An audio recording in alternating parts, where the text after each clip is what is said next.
ఇట్లా అందరం కూడా ఎంతో టెన్షన్తో జీవితంలో జీవిస్తున్నాం కానీ ఏదో కోల్పోతున్నాం. దీనికి సమాధానం ఏంటి అంటే మనం ఒకసారి ఆలోచించుకుంటే అది ఎక్కడో లేదు, సొల్యూషన్ లేదు ఇన్ అవర్ మైండ్. అయితే ఈ ఆత్మీయులు కోల్పోవడం, ప్రేమగా పలకరింపు, ఏం చేస్తున్నావు ఏంటి అని చెప్పి ఒక చిన్న మాట, అది హృదయ వరకు నుంచి వచ్చే మాట, ఊరికే ముఖస్ఫూర్తితో మాటల్లో పలకరించే మాట కాదు.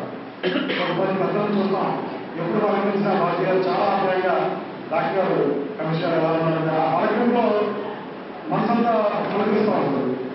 అట్లా ఇవాళ జన్మనిచ్చినటువంటి తల్లిదండ్రుల్ని పట్టించుకొని ఏమీ అవసరం కాసేపు అలా పట్టుకు వచ్చని